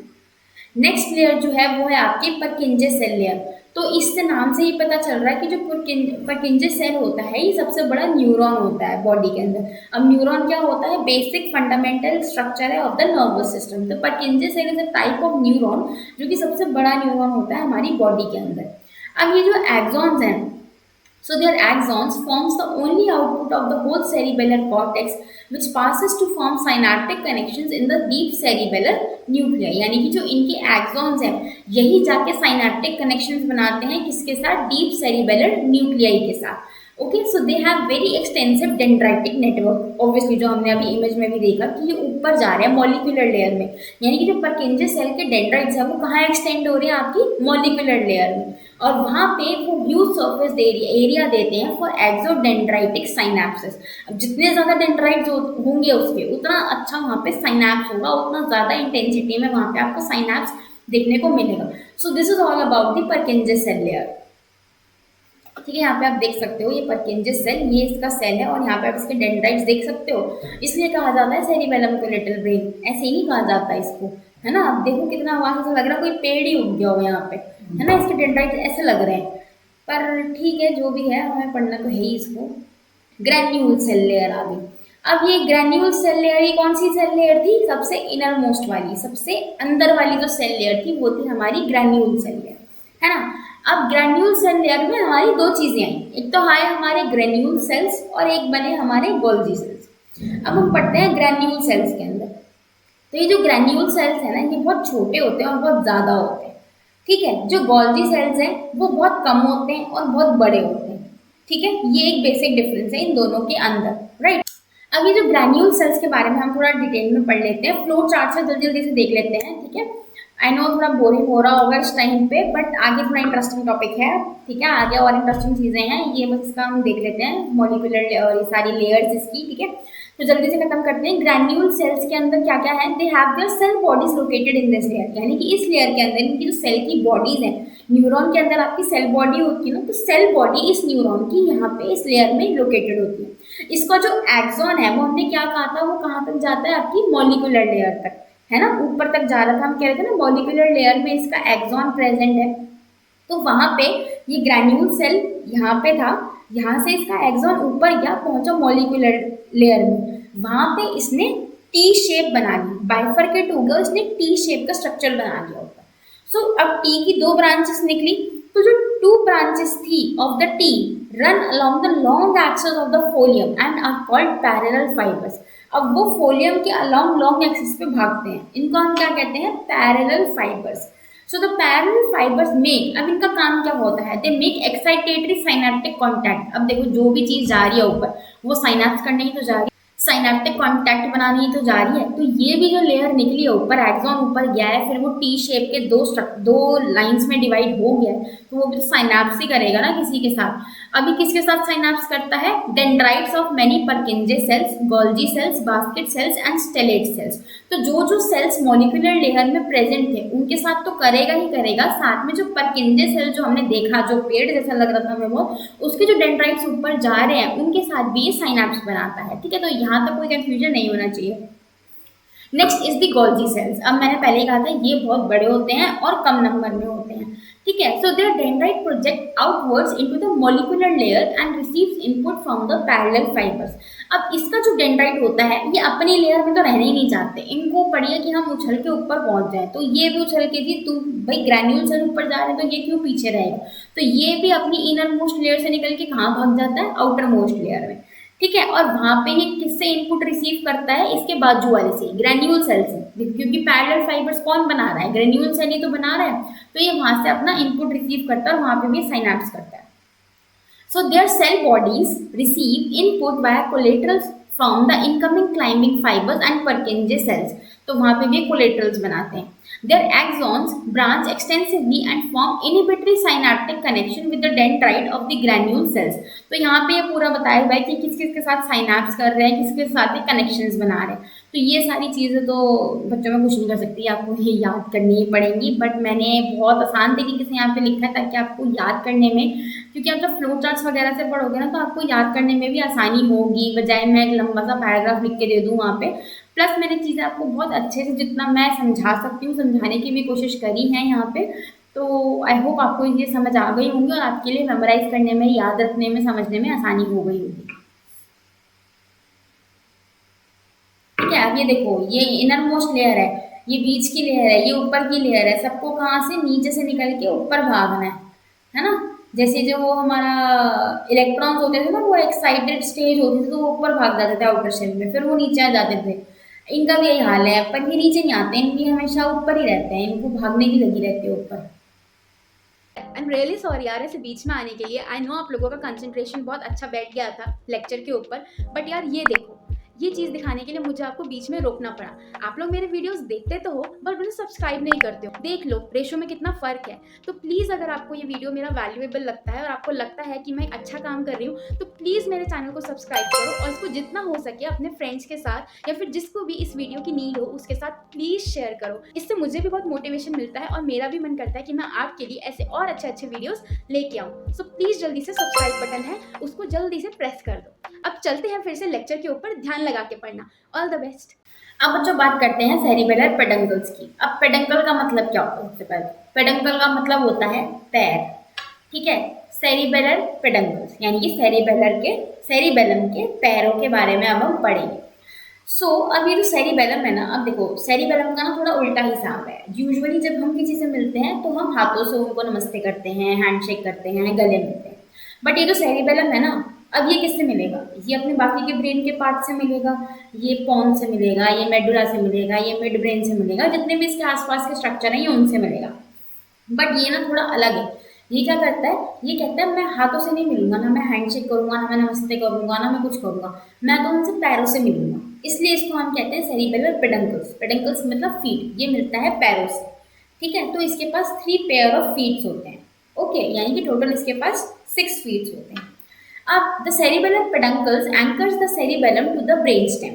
अब ये क्या करता है? अपने पैरों से सेरिबेलम जो है वो ब्रेन स्टेम के साथ जुड़ा रहता है और उनके साथ मिल के रहता है। ठीक है, तो इसका ये काम है सेरिबेलर पेडंकल्स का। ठीक है, अब देखो, all afferent and efferent fibres of the cerebellum pass through the 3 pair of peduncles to the other level of the nervous system.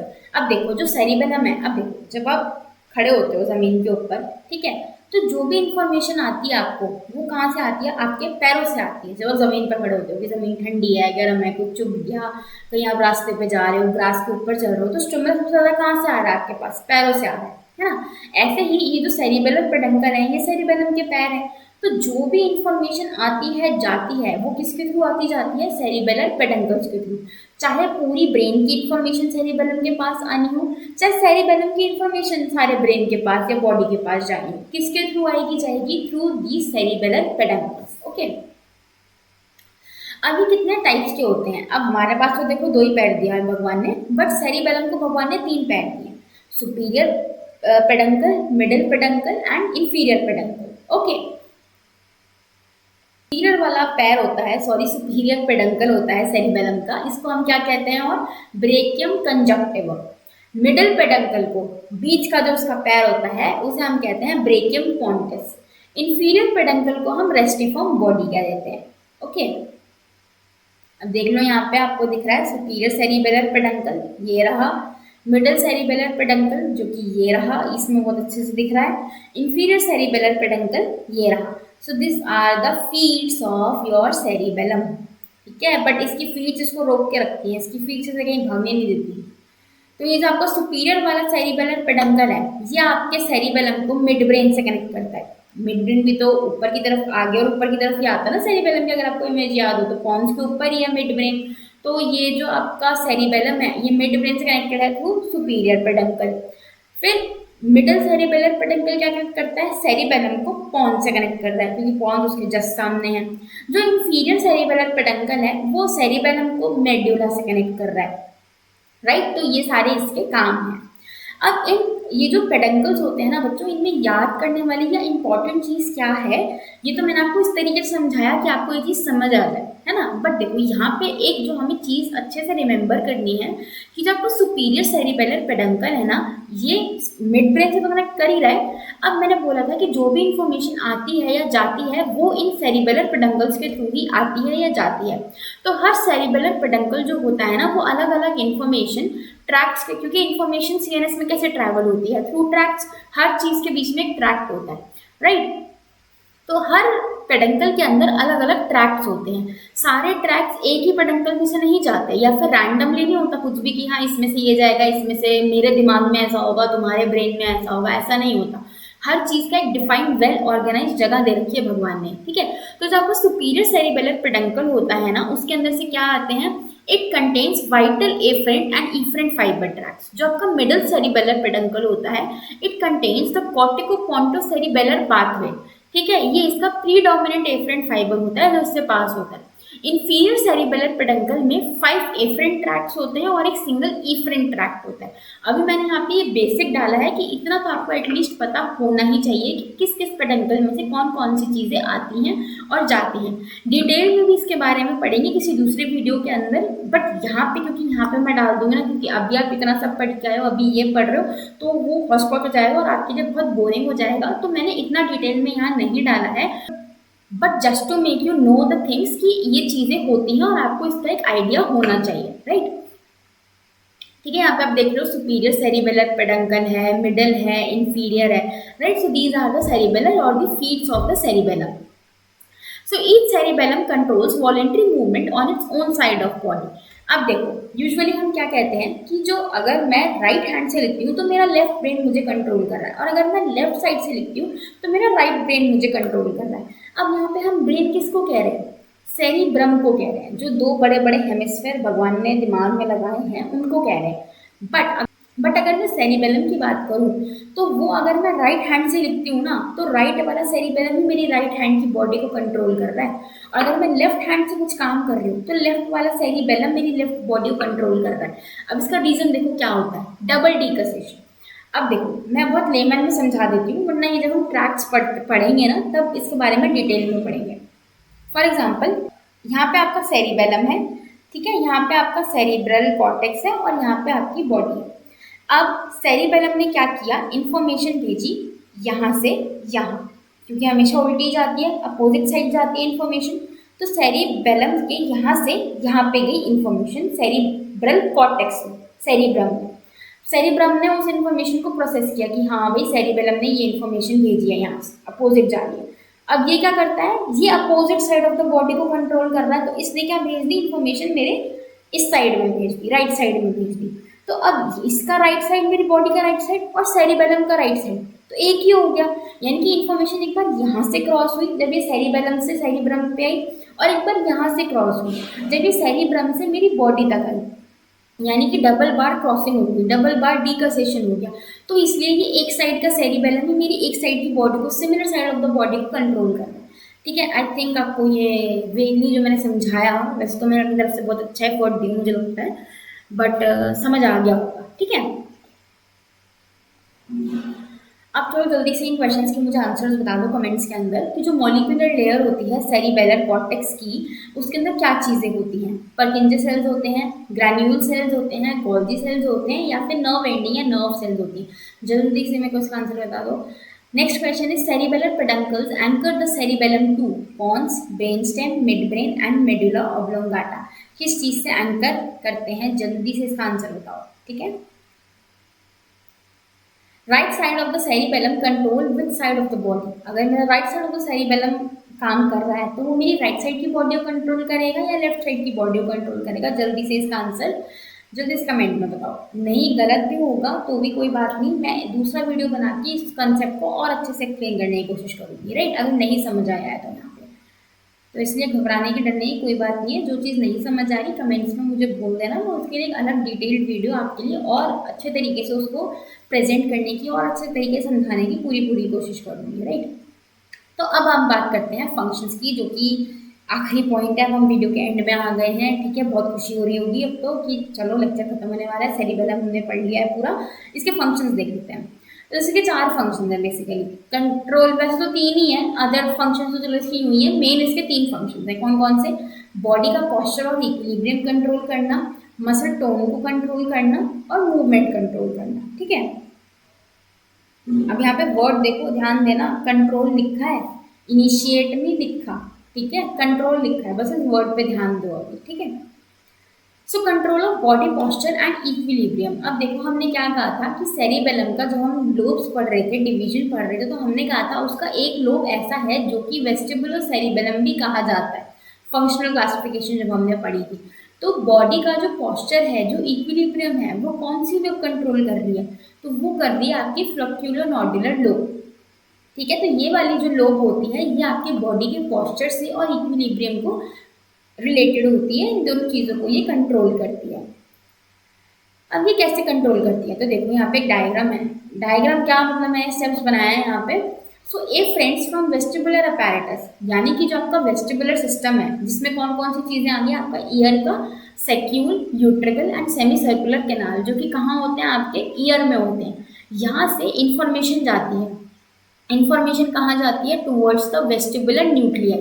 तो यहाँ से कान से इंफॉर्मेशन गई वेस्टिबुलर न्यूक्लियाई से, फिर वेस्टिबुलर न्यूक्लियाई से वो इंफॉर्मेशन कहाँ गई? फ्लक्यूलर नॉड्यूलर लोब में, जो कि कहाँ पे है? सेरिबेलम में, ठीक है। फिर सेरिबेलम में फ्लक्यूलर नॉड्यूलर लोब से इफरेंट इंफॉर्मेशन आई, जो कि वापस कहाँ आई? आपके वेस्टिबुलर न्यूक्लियाई पे वापस आई कि नहीं नहीं ये चीज़ तुमने गलत करी है, अब इसको ऐसे ठीक करो। फिर इस न्यूक्लियाई से जो वेस्टिबुलर स्पाइनल ट्रैक्ट था, उसने वापस इंफॉर्मेशन किसको भेजी? आपके स्पाइनल मोटर न्यूरॉन्स को भेजी। फिर वहाँ से वो इंफॉर्मेशन आ गया आपके बॉडी पे या मसल्स पे गई कि ये पोजीशन तुम ठीक कर लो, ठीक है। यानी कि देखो कितना अच्छा सिस्टम बनाया भगवान ने ना। वेस्टिबुलर इंफॉर्मेशन कान से वेस्टिबुलर अपैरेटस से कहाँ गई? वेस्टिबुलर न्यूक्लियाई पे। वेस्टिबुलर न्यूक्लियाई से वो कहाँ पास हुई? फ्लक्यूलर नॉड्यूलर लोब पे गई। फ्लक्यूलर नॉड्यूलर लोब ने फिर अपने इंस्ट्रक्शंस दिए, तो इफरेंट इंफॉर्मेशन बाहर आई। फिर से वो कहाँ गई? वेस्टिबुलर न्यूक्लियाई पे गई। वेस्टिबुलर न्यूक्लियाई से वो कहाँ गई? वेस्टिबुलर स्पाइनल ट्रैक्ट पे गई। अब बाय द वे जो वेस्टिबुलर स्पाइनल ट्रैक्ट है ना, ये भी हम पढ़ेंगे, हम ट्रैक्ट्स पढ़ेंगे। It is an descending tract. So vestibular spinal tract ने वो इन्फॉर्मेशन कहाँ दे दी?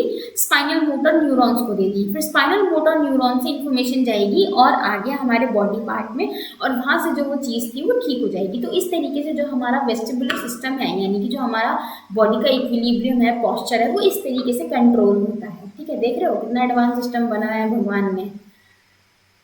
Control of muscle tone. अब दूसरा जो हमने पढ़ा था, जो चीज़ फंक्शन होता है इसका सेरिबेलम का, वो है मसल टोन को कंट्रोल करना। वैसे तो ये इनिबिट ही करता है मसल टोन को। So inhibition of muscle tone is done by, कौन से वाले पार्ट से किया जाता है? By the medial part of the anterior lobe of the cerebellum. ये क्या करता है? इनिबिशन करता है मसल टोन का। और अगर मुझे मसल टोन का फैसिलिटेशन करना है तो वो कौन सा वाला हिस्सा करेगा? तो lateral part of the anterior lobe of the cerebellum, यानी कि जो सेरिबेलम का एंटीरियर लोब था ना, उसका साइड वाला हिस्सा, लेटरल पार्ट, ठीक है। और मीडियल पार्ट क्या करेगा? इनिबिट करेगा, और लेटरल पार्ट क्या करेगा? फैसिलिटेट करेगा, राइट। सो द नेक्स्ट जो इसका फंक्शन है वो है कंट्रोल ऑफ मूवमेंट करना। अब देखो यहाँ पे बहुत प्रिसाइजली इस वर्ड को ध्यान रखना, control. So cerebellum does not initiates the movement, it coordinates the movement that are initiated in the motor system. यानी कि अगर मान लो मेरा मन है कि मैं फ़ोन चलाऊँ, हम सबका मन करता है, तो मेरे को मूवमेंट क्या आ गई कि ये मेरा फ़ोन रखा है, मुझे जाके इसको उठाना है, तो मेरी मूवमेंट इनिशिएट हुई, मेरी मूवमेंट इनिशिएट हो रही है। ये मेरे ब्रेन का सेरिबेलम नहीं करवा रहा, मेरे ब्रेन का कोई और पार्ट है, मान लो XYZ कोई पार्ट है मेरे ब्रेन का, वो इसने बोला कि तू अपना हाथ ऐसे लेके जा और ये मूवमेंट मेरी चालू करा, ठीक है। अब मैंने ये फ़ोन पकड़ लिया, मैंने फ़ोन उठाया और मैं बात करने लग गई, ठीक है। तो ये जो कोऑर्डिनेटेड मूवमेंट हुई कि मुझे इतनी स्पीड से अपना हाथ लेके जाना है, इस तरीके से ग्रिप रखनी है, इस तरीके से उठाना है फ़ोन को, फिर इसको फ़ोन उठाना है, फिर कान पे लगाना है, बात करनी है। अब ये जो इतनी आसानी से मेरी मूवमेंट हो गई, ये किसके द्वारा हो गई? कौन कंट्रोल कर रहा था इसको? सेरिबेलम। एक जगह ने, ब्रेन की मेरी एक जगह ने तो सिर्फ एक्शन दे दिया कि तुझे इनिशिएट करवा दिया कि तू अपना हाथ आगे लेके जा। अब मैं हाथ, अब मेरा फ़ोन यहाँ पे है, अब मुझे कैसे पता कि मुझे अपना हाथ यहीं तक लेके जाना है? हो सकता है मैं सिर्फ इतना ही हाथ लेके आ पाऊँ, या फिर मैं इतनी स्पीड से हूँ और मेरा हाथ इतना आगे चला जाए, मैं फ़ोन तक ही ना पहुँचूँ, है ना? या फिर मैं फ़ोन को इस ग्रिप से उठाने की कोशिश कर रही हूँ, ऐसे, तो मेरे से फ़ोन उठेगा? या फिर मैं इतनी ज़्यादा फ़ोर्स लगा के फ़ोन उठा रही हूँ कि भाई फ़ोन टूट ही जाए, या फिर इतनी कम फ़ोर्स से उठा रही हूँ कि मेरे से फ़ोन ही ना पकड़ा जाए। तो ये सारी चीज़ों का कौन ध्यान दे रहा है? ये सारी चीज़ों का ध्यान दे रहा है सेरिबेलम। ठीक है? सो एक कोऑर्डिनेटेड मूवमेंट, एक मूवमेंट को, एक होता है कि आपने काम शुरू कर दिया और एक होता है आपने उस काम को अच्छे से किया। इन दोनों चीज़ों में फ़र्क होता है ना? हम कहते हैं हमने पढ़ाई शुरू करी, आपने ये वीडियो देखना शुरू किया, बट आपने ये वीडियो कितना अच्छे से देखा, कितना अटेंशन से देखा, ढंग से सुना भी या नहीं सुना, नोट्स बनाए नहीं बनाए, तो ये सारी चीज़ें क्या हो गई? सेरिबेलम की। और आपने वीडियो देखना शुरू किया, ये किसी और चीज़ ने आपको काम दिया, राइट? तो मैंने आपको ये एनालॉजी ऐसे समझाई। ठीक है? अब हाउ, ऐसा क्यों होता है? So because cerebellum establishes reciprocal connections with most of the regions of the CNS to which it is connected. अब ये बस इसमें से एक वर्ड याद रखो कि जो सेरिबेलम है ना, वो रेसिप्रोकल कनेक्शंस बनाता है बाकी सीएनएस के पार्ट से। अब ये क्या है, कैसे है, वो मैं आगे आपको बताती हूँ, but for the time being सिर्फ ये बात याद रखो कि जो सेरिबेलम है वो रेसिप्रोकल कनेक्शंस बनाता है हर पार्ट ऑफ द सीएनएस के साथ, majority parts of the CNS के साथ। अब उससे पहले हम ये समझते हैं कि कोऑर्डिनेटेड मूवमेंट होता क्या है। सो कोऑर्डिनेशन, अब देखो, फॉर एग्जांपल अगर आप समझते हैं कि कोई ग्रुप है वो डांस करते हैं, तो उसमें 10 लोग हैं, 10 लोग आर द डांसर्स। अब उन्होंने ग्रुप एक्ट तैयार किया है और वो डांस कर रहे हैं। अब अगर मान लो एक इंडिविजुअल अलग स्टेप कर रहा है, एक इंडिविजुअल अलग स्टेप कर रहा है, और ऐसे जो 10 लोग हैं वो अलग अलग स्टेप कर रहे हैं, तो वो क्या देखने में अच्छा लगेगा? नहीं लगेगा। बट अगर सारे लोग एक ही स्टेप करें, एक ही टाइम पे, एक ही रिदम पे, एक ही पेस पे, एक ही इंटेंसिटी से और एक ही स्पीड से, और एक साथ उस फ्लो में चलते रहें, तो वो कितना अच्छा लगता है दिखने में, है ना? जैसे हमारी रिपब्लिक डे की परेड जब निकलती है, तो आपने देखा होगा वहाँ पे जो हमारे सोल्जर्स हैं वो मार्च करते हुए निकलते हैं, तो उनका जो हाथ होते हैं, उनके पैर होते हैं, वो कितनी सिमेट्री से, कितने कोऑर्डिनेटेड मूवमेंट से चल रहे होते हैं वहाँ पे, तो वो दिखने में भी कितना अच्छा लगता है ना? सो this is about the coordinated movement. तो ऐसे ही हमारी बॉडी में भी होता है, ठीक है? बट बॉडी में जो होता है ना, वो इतना फ्रैक्शन ऑफ सेकेंड्स में होता है कि हमें पता नहीं चलता और हम कभी ध्यान नहीं देते इस चीज़ के ऊपर, है ना? तो इसमें क्या होता है, coordination is the ability to select the right muscle at the right time with proper intensity to achieve proper action. अब इसका क्या मतलब हुआ?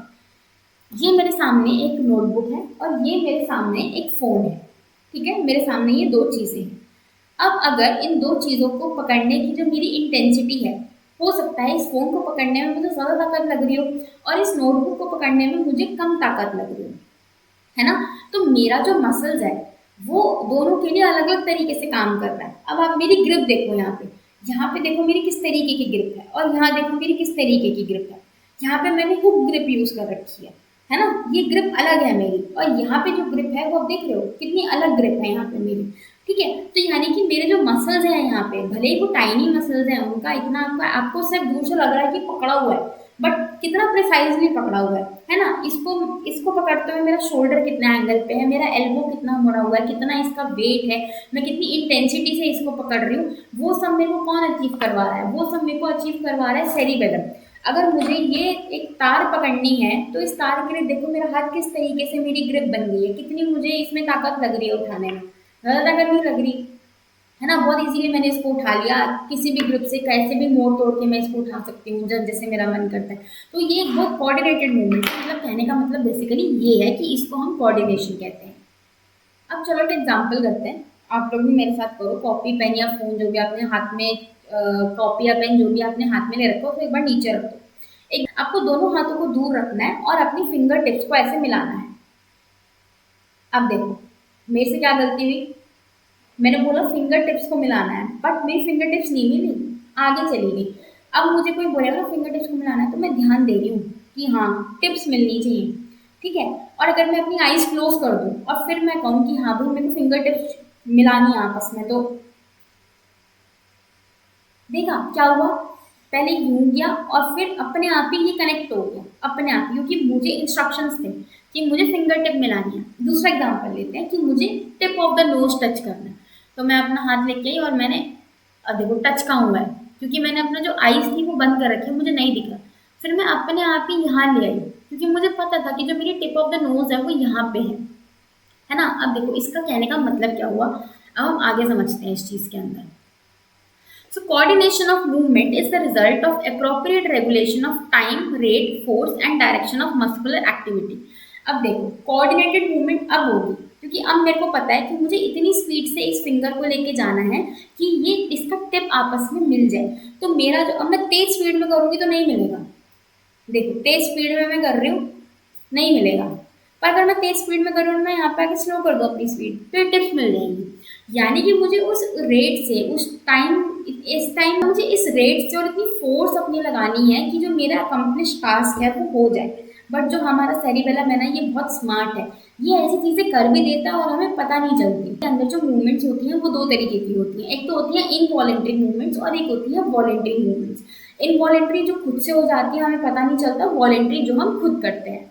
So control of voluntary movement, so control of involuntary movements. अब देखो जो हमारा सेरिबेलम जो हमारे पीछे पोस्टीरियर क्रेनियल फॉसा में सिचुएटेड है ना, इसके पास एफरेंट इन्फॉर्मेशन आती रहती है हमारे बॉडी के हर जगह से, राइट। तो इसके पास हर इनवॉलेंट्री जितनी भी मूवमेंट्स रहती हैं हमारी, जैसे पल के झपकना, खाना पचना, दिल को धड़कना है, ये सारे जो काम रहते हैं ये इनवॉलेंट्री रहते हैं। सांस लेनी है ये हम नहीं करते, हम भूल भी जाते हैं, बट ये चीजें होती रहती हैं, ठीक है। तो इनकी जितनी भी इंफॉर्मेशन है ना, सेंसरी इन्फॉर्मेशन, वो हमारे जाती है सेरिबेलम तक, ठीक है। सेरिबेलम तक ये सारी इन्फॉर्मेशन मिनट मिनट में, मिली सेकेंड्स की इन्फॉर्मेशन भी उसके पास तक पहुंचती रहती है इनफैक्ट, ठीक है। तो इन्फॉर्मेशन गई उसके पास तक।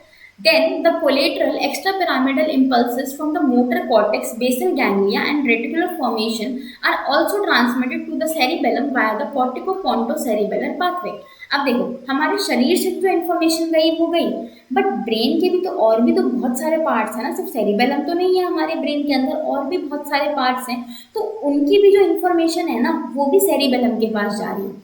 यानी कि ये अगर सेरिबेलम है तो ब्रेन से भी इंफॉर्मेशन आ रही है और बॉडी से भी इंफॉर्मेशन आ रही है। यानी कि इसके बाद ये मतलब एक घर का हेड है, इसको हर कोई आके रिपोर्ट कर रहा है कि हाँ ये मेरा हो गया, ये मेरा काम हो गया, मेरा भी हो गया, मेरा भी हो गया, मेरा भी हो गया, ठीक है। तो ये एक हेड है, ठीक है।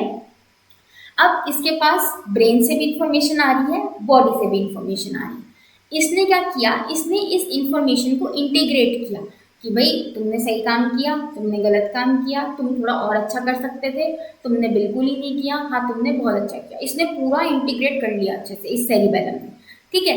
फिर इसने क्या किया, इसने इंफॉर्मेशन भेजी वापस ब्रेन को कि भाई ब्रेन में मान लो कोई पार्ट है, एग्जाम्पल बेसल गैंग्लिया, कि भाई बेसल गैंग्लिया तुमने ये चीज़ गलत करवाई उससे, ये एक एरर है, इनवॉलेंट्री एरर है, इसको तुम ठीक कर दो।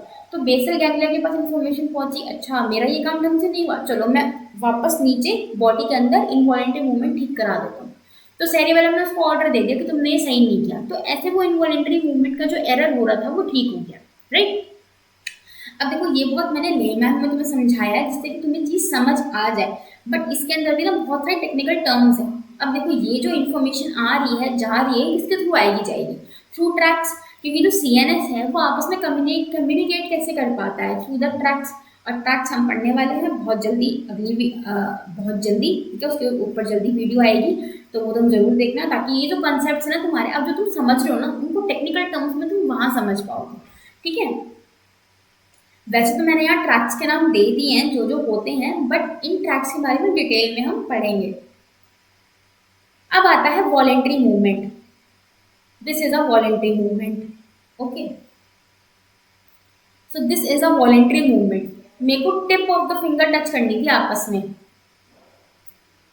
हो ही नहीं रही मेरे से, तो अब देखो अब होने लग गई बिकॉज ऑफ प्रैक्टिस, क्योंकि मैं इतनी बार कर चुकी हूँ तुम्हें समझाते, फिर भी गलती हो गई, देखो इतनी बार कर चुकी हूँ तुम्हें समझाते समझाते कि थोड़ा सही तुक्का लगने लग गया, क्योंकि मेरे सेरिबेलम ने देख लिया कि हाँ भाई इस स्पीड से आ रही है, ऐसे कर रहा है तो इस तरीके से इसकी फिंगर्स मिल जाएंगी, बट ऑफकोर्स गलती होती है तो वो फिर से ठीक कर देता है मेरी फिंगर को। ठीक है, तो वॉलेंट्री मूवमेंट में क्या होता है ना कि वो चीज़ें जो हम खुद इनिशिएट कर रहे हैं उन मूवमेंट्स को हम कह रहे हैं वॉलेंट्री मूवमेंट्स। तो जो सेरिबेलम है it act as a comparator of servo mechanism, compare कर रहा है चीज़ों को, राइट।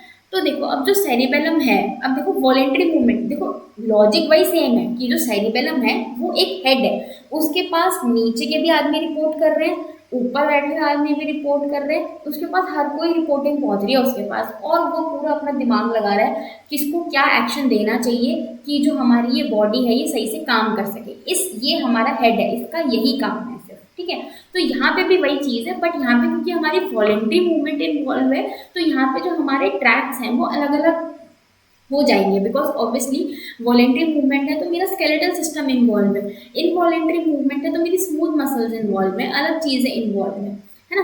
तो सेरिबेलम जो होगा वो रिसीव करेगा information by the corticospinal activity. ठीक है, एक नीचे से मसल इसको इन्फॉर्मेशन भेज रहा है। अब वॉलेंट्री मूवमेंट है तो यहाँ पे फिंगर्स मेरी काम कर रही है तो मसल्स काम कर रही है ना, तो मसल्स ने मेरे सेरिबेलम को इन्फॉर्मेशन भेजी। ठीक है, जो प्रोप्रियोसेप्टर्स थे, जो प्रोप्रियोसेप्टर्स हैं मेरी मसल्स के अंदर वो उसको इन्फॉर्मेशन भेज रहे हैं कि सही हुई भी या नहीं हुई। ठीक है, टैक्टाइल रिसेप्टर्स मेरे जो ये विजुअल सेंसेस हैं, आईज हैं, नोज हैं, ईयर्स हैं, ये भी इसको इन्फॉर्मेशन भेज रहे हैं। ठीक है, मतलब ओवरऑल जो भी मेरे सेंसेस एक्टिव हैं, अब देखो मैं आईज खोल के अगर मैं आपको बोलूँ कि ये वाले मूवमेंट करो तो आप आसानी से कर लोगे, है ना। अगर मैं आपको बोलूँ कि धीरे धीरे अपनी फिंगर्स को क्लोज लाओ, आप बिल्कुल सही लाओगे। क्यों? क्योंकि आपका जो ये विजुअल सिस्टम है, जो आपकी आईज हैं, ये भी सेरिबेलम तक इन्फॉर्मेशन पहुंचा रही है, तो ये बिल्कुल सही करवा पा रहा है। बट अगर मैं आइस को हटा दूँ, अगर मैं आइस को बंद कर दूंगी, आइस को अच्छे से मैं ढक दूंगी, तो जो आइस की इन्फॉर्मेशन पहुंचनी चाहिए थी सेरिबेलम तक वो नहीं पहुंचेगी। ये रास्ता मैंने बंद कर दिया, ऑक्लूड कर दिया, तो क्या हो गया, मेरे गलती होने के चांसेस 100% बढ़ गए। ठीक है, यानी कि जो मैं आसानी से कर पा रही थी विद आइस ओपन, वो मैं नहीं कर पा रही विद आइस क्लोज। क्यों? क्योंकि यहाँ से जो सेंसेशन मेरे सेरिबेलम में जा रही थी अब वो नहीं जा रही, उनको मैंने रोक दिया। ठीक है, अब ये सारी जो इन्फॉर्मेशन है ये सारी कहाँ गई, मेरे सेरिबेलम के पास गई। उसने इन सारी इन्फॉर्मेशन को अच्छे से देखा, समझा, परखा, कौन गलत है कौन सही है। ठीक है, अब सेरिबेलम ने अपना पूरा असेसमेंट बना लिया, वो पूरा एक निष्कर्ष पे आ गया, उसने एक डिसीजन बना लिया। ठीक है, अब सेरिब्रोकॉर्टिकल रिलेज के थ्रू जो हमारी मोटर एक्टिविटी थी, अब जो सेरिब्रोकॉर्टिकल रिलेज के थ्रू जो हमारी मोटर एक्टिविटी जा रही थी बाय द कॉर्टिकोस्पाइनल डिस्चार्ज, उसको हम ठीक कर सकते हैं। फॉर एग्जाम्पल, अगर मैं आपको बोलूँ कि आपको अपना ये टिप ऑफ द, अब देखो ये चीज़ मैं आपको बता दूँ, जो हम सेरिबेलम की टेस्टिंग करते हैं ना, तो आप ये, भाई हम टिप ऑफ द नोज ही क्यों बोलते हैं, हम नोज ही नोज क्यों नहीं बोल देते, नोज पे तो कहीं पे भी लग जाए उसमें क्या दिक्कत है। बट सेरिबेलम को हमें बिल्कुल प्रिसाइज बोलना चाहिए। ऐसे तो हम बोल दें कि भाई फिंगर फिंगर टच कर दो, तो ये भी तो चीज़ हो गई सही, हम क्यों बोलते हैं।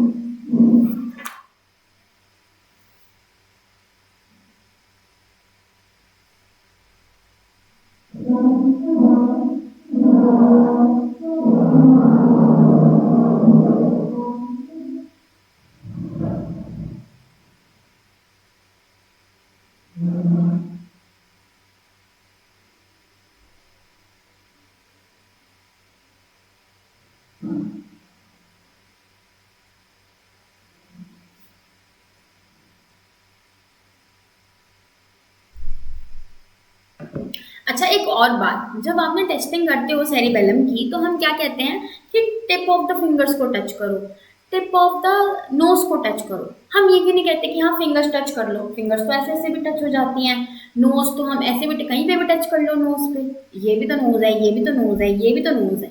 हम टिप को ही क्यों कहते हैं, ताकि अब देखो ये एक बहुत, जिसने ये बनाया ना बड़ा सोच समझ के बनाया, वो सेरिबेलम को अच्छे से जानता था।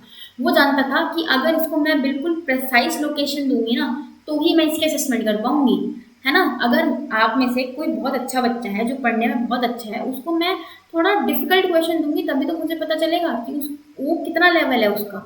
अगर आप बाकी क्लास की तरह बिल्कुल एवरेज बच्चे हो तो मैं आपको एवरेज क्वेश्चन दूंगी, जैसे बाकी मेरा ब्रेन एवरेज है, सेरिबेलम भी बिल्कुल आउटस्टैंडिंग बच्चा है उसमें से। ठीक है। तो सेरिबेलम को इसलिए हम हार्ड टास्क देते हैं ताकि हम उसका अच्छे से असेसमेंट कर सकें, क्योंकि सबसे इंपॉर्टेंट क्या काम है सेरिबेलम का ही है, वो चेकिंग करता है, वो हेड है ना, हर चीज का करता धरता वही है, हर कोई आके उसे ही रिपोर्टिंग कर रहा है ना। तो इस चीज का हमें ध्यान रखना होता है, इसलिए हम सेरिबेलम की जब हम टेस्टिंग करते हैं तो हम बिल्कुल प्रिसाइसली इंस्ट्रक्शंस देते हैं कि आपको टिप ऑफ द नोज ही टच करना है, आपको finger to therapist finger tip ही टच करनी है, आपको फिंगर टू फिंगर टिप ही टच करनी है। तो बिल्कुल प्रिसाइज लोकेशंस दी जा सॉरी तो इसलिए बिल्कुल प्रिसाइज इंस्ट्रक्शंस दिए जाते हैं इसके अंदर।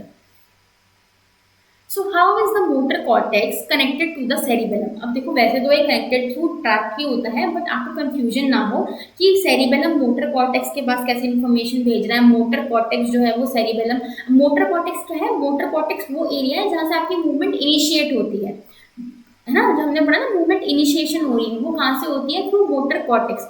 तो हमारे ब्रेन के अंदर जब हम सेरिब्रम पढ़ेंगे तो डिफरेंट डिफरेंट मोटर कॉर्टेक्स होते हैं जो कि मूवमेंट इनिशिएट करवाते हैं, ठीक है, तो उनके बारे में हम पढ़ेंगे। But for the time being, ताकि आप कंफ्यूजन ना हो, तो मोटर कॉर्टेक्स सेरिबेलम के थ्रू कनेक्टेड होता है through cerebral circuit, that is the corticopontodentalo thalamocortical circuit. तो इस सर्किट, अब देखो कंफ्यूज नहीं होना, जब हम डायग्राम वगैरह से अच्छे से पढ़ेंगे ना तो ये स्ट्रक्चर्स हैं जो आपस में कनेक्ट करते हैं सेरिब्रम को सेरिबेलम से, यानी कि मोटर कॉर्टेक्स को सेरिबेलम से। सो ये जो ये कनेक्शंस हैं, इन्हीं कनेक्शंस के थ्रू बच्चों जो सेरिबेलम है हमारा वो पूरी चेकिंग रख पाता है, और जहाँ पे गलती होती है उसको फटाफट ठीक भी कर देता है। अब देखो मेरी फिंगर ये गलत जा रही है, बट अब मैं थोड़ा ध्यान चाहूंगी, मेरा सेरिबेलम बिल्कुल एक्टिव है इस टाइम पे, तो उसने ठीक भी कर दी अपनी ये गलती, है ना। तो इस तरीके से वो गलती तो चलो हो जाती है उससे, बट वो क्या है, बड़ा होशियार है, वो अपनी गलती ठीक भी कर देता है, तो वो ठीक भी कर देता है इन चीज़ों को, ठीक है। तो आप यहाँ पे पाथवे देख सकते हो कि मोटर कॉर्टेक्स जो है आपका वो सेरिबेलम से किस तरह कनेक्टेड है। अब अदर फंक्शंस में जो पायरामिस था, जो हमारा सेरिबेलम का एक हिस्सा है, it is concern with the movement of eye ball. ये क्या करवाता है, अपवर्ड आई मूवमेंट कराता है ऑफ द सेम साइड। यूविला जो था इसका वेस्टिबुलर पार्ट में फंक्शन। ऑक्यूलस होता है बच्चों, ये रूडिमेंट्री होता है ह्यूमंस के अंदर, बेसिकली जो लोअर बींग्स होते हैं, फिर जो एक्वेटिक एनिमल्स होते हैं उनमें ये बहुत अच्छा डेवलप हो जाता है। बट ऑफकोर्स अब हम इवॉल्व बींग्स हैं, हमारा सबसे अच्छा दिमाग है, बाकी सारी जितनी भी चीज़ें हैं अर्थ के ऊपर, तो हमें अभी रूडिमेंट्री, हमें इसकी ज़्यादा ज़रूरत है नहीं, राइट। अब जल्दी से इन क्वेश्चंस का आंसर दे दो। तो देखो मैंने यहाँ पे क्वेश्चन नंबर भी रखा, क्वेश्चन नंबर 10, तो ऐसे लाइन वाइज मेरे को इनके आंसर देना 1 2 3 4 5 6 करते हुए, ठीक है। So inhibition of the muscle tone कौन सा हिस्सा करता है, पोस्टीरियर लोब, एंटीरियर लोब का मीडियल पार्ट, एंटीरियर लोब का लेटरल पार्ट, या फिर कॉर्पस सेरेबेलाई। जल्दी से आंसर कर दो इसका, no cheating allowed. Uvula is concern with, अभी पढ़ाया जैसे तो हमने, eye movement, voluntary movement, stretch reflex, या फिर वेस्टिबुलर फंक्शन। जल्दी से इसका आंसर बताओ। Cerebellum has a role in initiating movements या कोऑर्डिनेटिंग मूवमेंट्स। बहुत इजी है यार, ये तो बहुत इजी है, तब से आधे घंटे से मैं यही बता रही हूँ तुम्हें, है ना, तो इसलिए तुम्हें आंसर कर ही दोगे जल्दी से मुझे, right. So this is all about it. If you have any doubt, so you can ask me in the about the cerebellum. So if you have any doubt, you can ask me in the comment section. ठीक है, जो भी आपको दिक्कत परेशानी है, कोई चीज़ नहीं समझ आई है, या फिर किसी चीज़ का आपको आंसर नहीं मिल रहा, समझ नहीं आ रहा, तो या फिर जो भी किसी और टॉपिक में पढ़ने में आपको दिक्कत आ रही है, तो वो आप मुझे कमेंट्स में बता सकते हो। मैं ज़रूर आपकी प्रॉब्लम सॉल्व करने की जितना मैं कर सकती हूँ पूरी कोशिश करूँगी, right. Thank you for watching the videos. Do please like, share and subscribe to my channel if you like this. Please like, share and subscribe to my channel if you found this video helpful. Thank you.